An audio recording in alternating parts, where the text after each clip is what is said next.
everyone, good evening. It's me again, Nikki Laurito from BSED English 3A. So now, I will be discussing the modes of communication. But before that, let us know the meaning of what is the modes of communication. So modes of communication, it actually refer to the different ways messages are exchanged between a sender and a receiver. So they describe how communication takes place rather than the specific form, like kanang verbal or written. So there are three main modes of communication. First, we have interpersonal communication. Second is interpretive communication. And third is the presentational communication.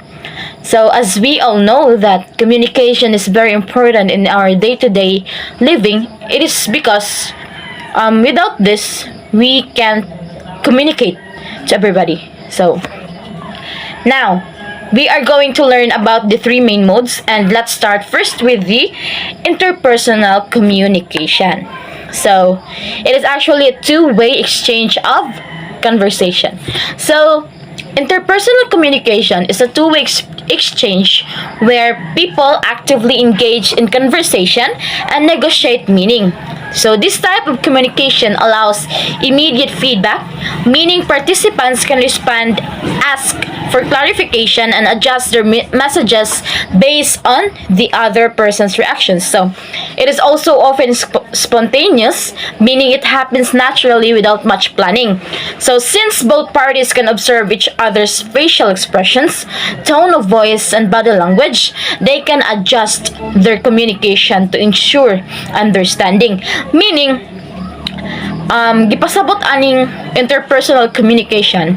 This happens when kanang two or more people actively engage, actively exchange ideas. So it's like when ikaw and your best friend are kanang talking about something, or just like a movie, a game you played by each other, and then you both kanang share your thoughts and kanang ideas. So the characteristics of interpersonal communication, as what I've said earlier, it is a two-way conversation wherein both people are involved and can respond. So it also happens in real time, where you can see facial expressions and hear kanang tone of voice. So here we also have some examples of interpersonal communication. So first we have a face-to-face conversation between friends, as what I've said earlier. Second one, we have a phone or video call where both people can talk and respond. So next, the third example, we have text messaging where both participants exchange replies. And the fourth example, we had a teacher discussing a topic with students in an interactive way. And lastly, a group discussion where people share and respond to ideas. So here, also a example scenario. So just like what I've said, that imagine you are talking to your friend about a recent movie. So your friend listens, and reacts, asks questions, and share their opinion. Kalamurag mag-sharing mo sa inyong nakita sa usa ka movie. So that is what we call interpersonal communication. So that is kanang called interpersonal communication. It is because there is an active exchange of ideas. So mao to ang interpersonal communication. So the second modes of communication, we have interpretive communication. So interpretive communication, it is understanding without communication. It is actually different from interpersonal communication. So let's see why the two is different from each other. So as you can see in the screen, interpretive communication is a one-way process where the receiver understands and interprets a message without directly interacting with the sender. unlike interpersonal communication, the receiver does not have the opportunity to ask questions or negotiate, meaning instead they must rely on their own background knowledge and cultural understanding to interpret the message. So this mode is often used in reading, listening, or viewing media where the sender has already created the message and the audience must understand it independently, meaning there is no active interaction within this mode of communication, which is what we call the interpretive communication. So the examples of interpretive communication we have here: reading a book, article, or website. Second one, we have watching a documentary or movie. Next, we have listening to a speech, radio news, or podcast. And last, we have seeing a road sign and understanding its meaning. So, to make the interpretive short, the characteristics of interpretive communication, it is actually a one-way process, unlike interpersonal communication, which is a two-way exchange of ideas or thoughts. Ang kaning interpretive communication, it is a one-way process wherein there is no communication at all between the sender and the receiver. So by interpretive communication, you can only receive information, but you don't actually interact directly with the sender. So you rely on your background knowledge. Only your interpretation depends on your experience while reading the text or article or a book like that. So now let's proceed to the third one.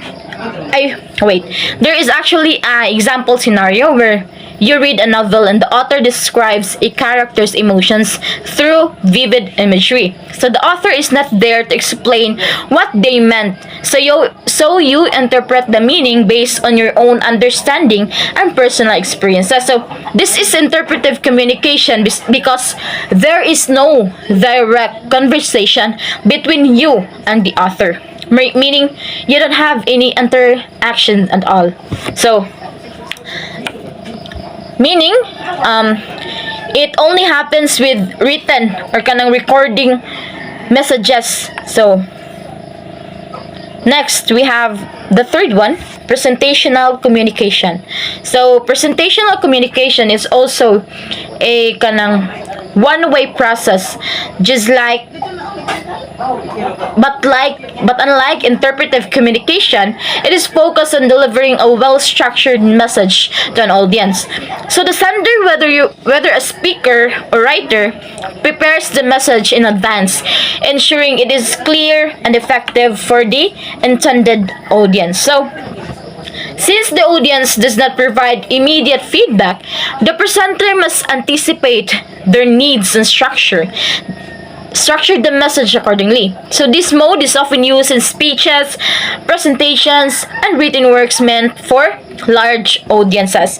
So just like what you have read above, that presentational communication, it is when someone delivers a message to an audience, like we as future teacher, we are giving a lecture to our students. It is one of the examples of presentational communication. So another example, we have a public speaker delivering a speech. Next, we have writing a research paper, essay, or news article. And next, creating a PowerPoint presentation where you are going to report in front of the class. That is also one of the examples of presentational communication. Last, we have recording a video for an online audience.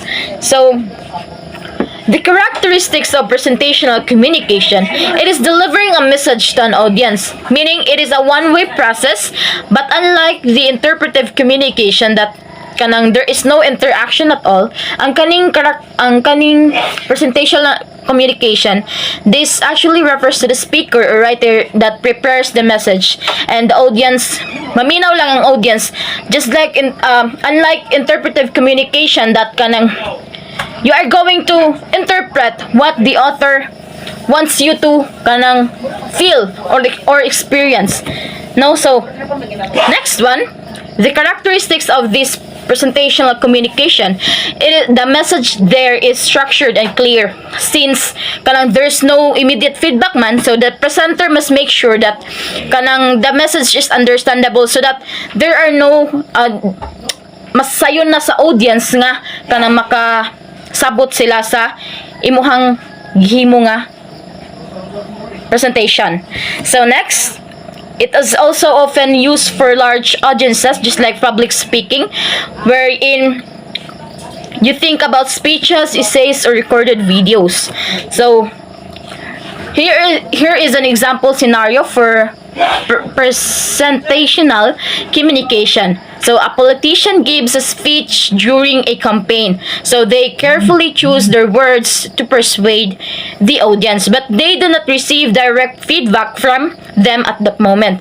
So when you ask a question, kanang just like if you interrupt the kanang speaker, it is not called presentational communication at all, right? So you are you as an audience, you are going to listen lang and process the information, but you do not you don't need to engage in a back and forth conversation. So this is presentational communication because the speaker is delivering a message without direct interaction. So I hope that the three modes of communication are clear for you and you understand it clearly. So for conclusion, each mode of communication serves a different function. First, interpersonal communication is interactive and allows both parties to exchange ideas and ask questions. There are sender and there is also a receiver. Next one, we have interpretive communication. Is about receiving and understanding messages without direct interaction. And the third one, which is the presentational communication, it is about delivering a structured message to an audience without expecting an immediate response. Alright, so understanding these models helps us communicate more effectively in different situations, whether we are having a conversation, interpreting a message, or presenting information.